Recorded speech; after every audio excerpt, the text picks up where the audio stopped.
La memoria es el proceso mediante el cual se almacena la información y una parte fundamental del aprendizaje que abarca los procesos de fijación, retención, reconocimiento y recuerdo. Como si se tratara de una cinta magnetofónica, la memoria graba todos los sucesos que acontecen en la vida de un sujeto. Con la misma rapidez que hace esto, puede borrar la información si no se le ha prestado la suficiente atención. Es decir, si no se ha dado la orden de retenerla durante más tiempo.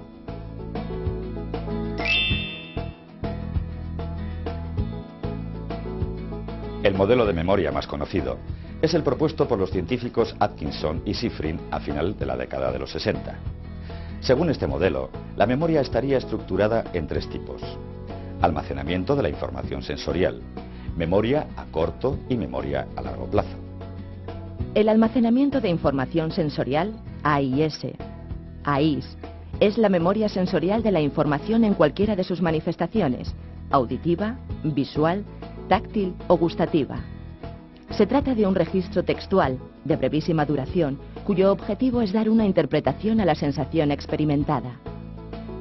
La memoria a corto plazo, MCP, es la memoria inmediata. Se pueden retener entre 5 y 9 unidades de información y el tiempo de retención de esta memoria oscila entre 1 segundo y 1 minuto. Este tipo de memoria es consciente y voluntario. Si se repite varias veces la información, esta pasa a la memoria a largo plazo. La memoria a largo plazo, MLP, es la memoria remota y se corresponde con lo que generalmente se entiende por memoria. Va precedida de un periodo de consolidación que puede oscilar entre 15 minutos y 1 hora. Basándose en el contenido, la memoria a largo plazo puede ser episódica, en relación a un contexto espacio-temporal determinado o semántica, referente al significado de las palabras. Para desarrollar la memoria es necesario mejorar los procesos de atención y concentración a través de actividades que ejerciten la observación sistemática y detallada. Para favorecer que la información se instale en la memoria a largo plazo, es necesario repetirla y utilizarla frecuentemente. El modelo de memoria más conocido es el propuesto por los científicos Atkinson y Shiffrin a final de la década de los 60.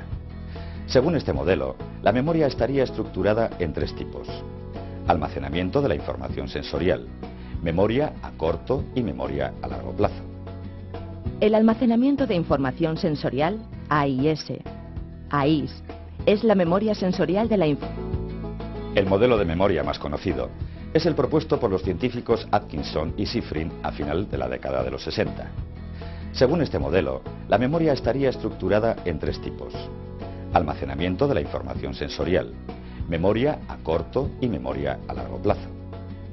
El almacenamiento de información sensorial, AIS, es la memoria sensorial de la información en cualquiera de sus manifestaciones: auditiva, visual, táctil o gustativa.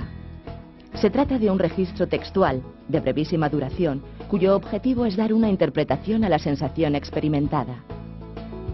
La memoria a corto plazo, MCP, es la memoria inmediata.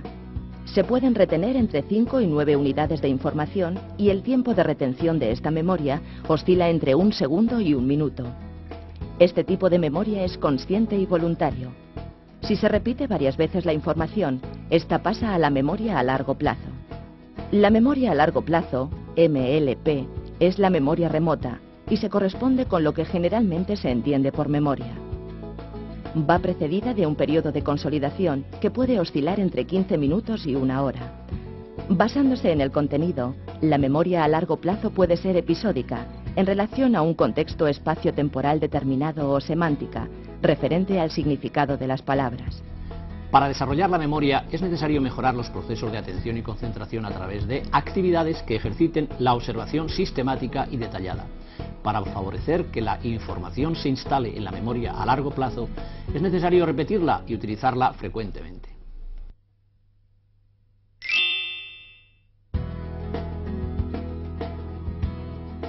La atención es un proceso perceptivo de selección.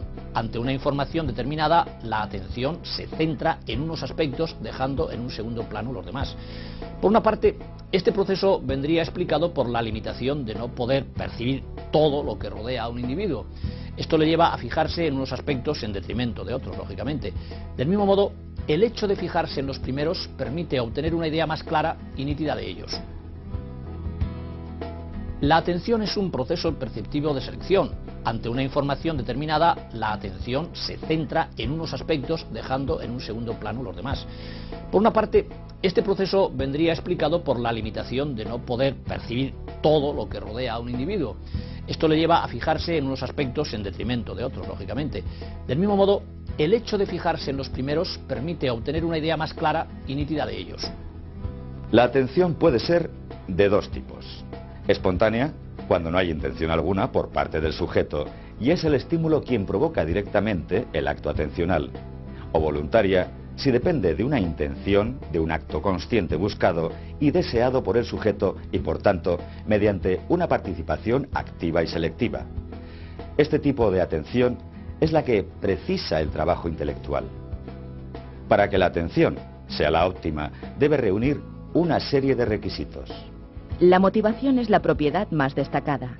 Supone estar inmerso en el tema que se está tratando, dejando de lado todo lo demás. Por otro lado, se necesita constancia que permite el establecimiento de hábitos y el fortalecimiento de los procesos de atención. Solo a partir de la experiencia, el sujeto puede aprender a prestar atención a aquello que considera oportuno en cada momento. Además, hay que desarrollar la capacidad de adaptación, por la que el sujeto puede pasar de un tema a otro sin perder por ello los niveles atencionales óptimos. La falta de motivación hacia un determinado tema interfiere de manera negativa en la atención. Cuando se carece de interés, los procesos atencionales dejan de ser voluntarios, dificultando el aprendizaje. Para superar la falta de interés es necesario intentar descubrir las causas. En ocasiones, la ausencia de reforzadores, es decir, de consecuencias positivas y satisfactorias para la persona, impide que se desarrolle la motivación hacia determinadas áreas o facetas de la vida. En este sentido, facilitar la aparición de experiencias en las que el individuo puede demostrar sus habilidades puede contribuir a que los niveles de motivación sean los adecuados.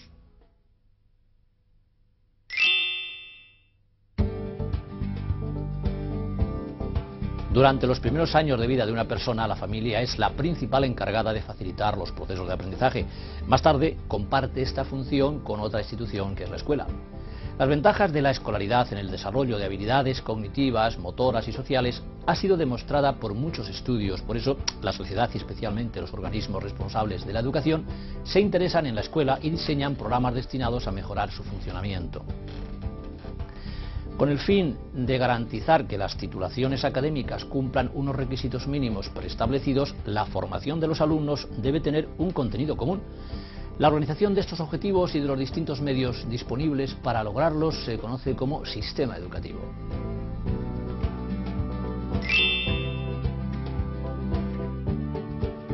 Los primeros años de escolaridad son fundamentales en la adquisición de una serie de hábitos y de habilidades que permitan aprendizajes posteriores. En función del momento evolutivo, se programan distintos contenidos dirigidos fundamentalmente a dotar a los alumnos de instrumentos básicos como la lectura, la escritura y el cálculo. En estos primeros años de escolaridad se persigue desarrollar en los alumnos distintas capacidades. Entre los conocimientos y habilidades a desarrollar figuran la utilización adecuada de la lengua, aprender a aplicar operaciones simples de cálculo a situaciones de la vida cotidiana, adquirir cierta autonomía, valorar la higiene y la salud personal, así como la conservación de la naturaleza y medio ambiente. También se potencia la utilización de los diferentes medios de representación y expresión artística y el deporte para favorecer el desarrollo personal.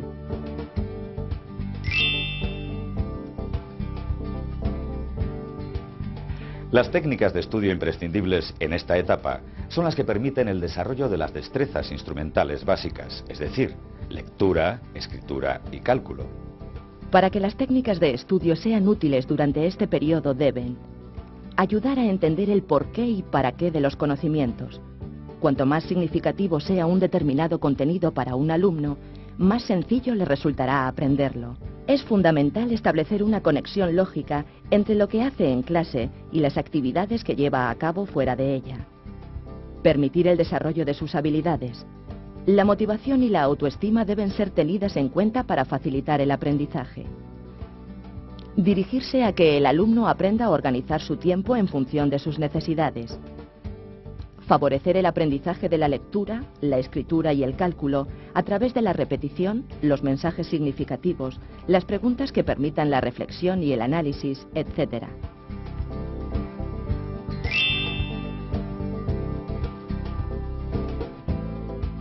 Superados estos primeros años de escolaridad, entramos en una segunda etapa de aprendizaje, en la que los contenidos pasan a ser más específicos. Se profundiza en las diferentes materias a partir de un análisis y una reflexión mucho más detallados.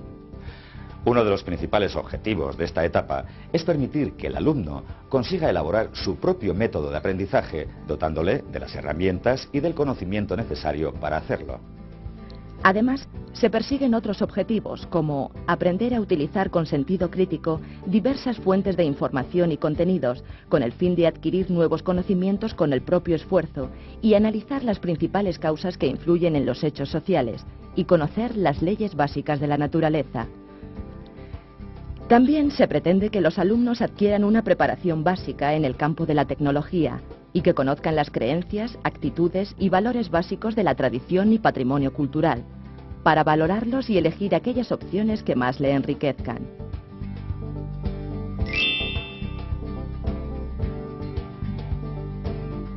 En este periodo, las técnicas de estudio permiten un análisis más detallado de las distintas asignaturas, incluido el conocimiento de los conceptos clave, su desarrollo, su utilidad práctica y la relación que guarda con otros contenidos.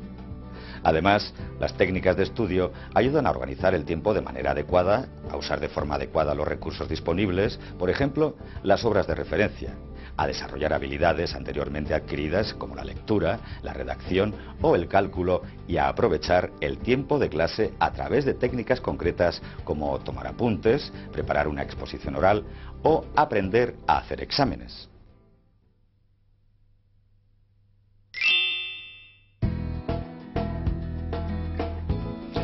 La Constitución española, en su artículo 27, proclama el derecho a la educación y reconoce la libertad de enseñanza. Reconoce además que los poderes públicos son los responsables de garantizar este derecho a todos los españoles. El desarrollo legal de este derecho se concreta en varias acciones. Así, en 1985 aparece la Ley Reguladora del Derecho a la Educación, cuyos objetivos son integrar las distintas opciones educativas y garantizar la igualdad y el pluralismo político. En 1990 se aprueba la Ley de Ordenación General del Sistema Educativo, conocida como LOGSE, que introduce una serie de novedades con respecto a la ordenación anterior. Entre ellas, caben destacar la ampliación de la enseñanza obligatoria hasta los 16 años, y la importancia que se concede al diseño de programas que atiendan las necesidades educativas específicas de cada alumno. La LOGSE es la Ley de Ordenación General del Sistema Educativo Español y establece diferentes etapas: la educación infantil, enseñanza para los niños de entre 3 y 6 años con carácter no obligatorio, la educación primaria, que consta de 6 cursos para niños de entre 6 y 12 años, la educación secundaria con 2 niveles de 2 cursos cada uno y que se finaliza en torno a los 16 años. Las opciones para seguir estudiando después de la educación secundaria son el bachillerato, la formación profesional de grado medio y los programas de garantía social. El acceso a la universidad se puede conseguir después de haber finalizado los cursos de bachillerato, la formación profesional de grado superior y las pruebas de selección determinadas.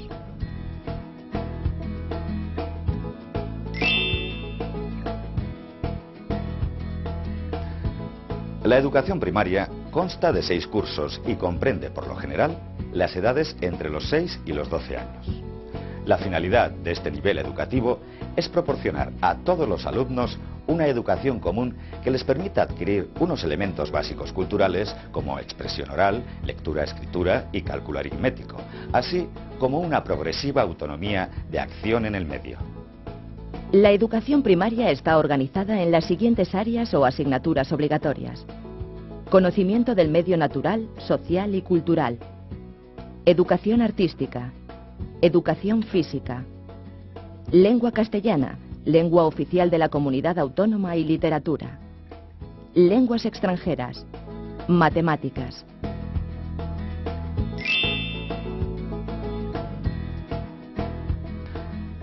La educación secundaria obligatoria, ESO, Tiene como finalidad transmitir a todos los alumnos los elementos básicos de la cultura, formarles para asumir sus deberes y ejercer sus derechos y capacitarles para la vida activa o para el acceso a otros niveles de enseñanza como la formación profesional específica o bachillerato. La ESO consta de 4 cursos organizados en 2 ciclos de 2 cursos cada uno y comprende por lo general la etapa entre los 12 y los 16 años. Las áreas de conocimiento de la educación secundaria obligatoria son las siguientes: ciencias de la naturaleza, ciencias sociales, geografía e historia, educación física, educación plástica y visual, lengua castellana, lengua oficial de la comunidad autónoma y literatura, lenguas extranjeras, matemáticas, música, tecnología.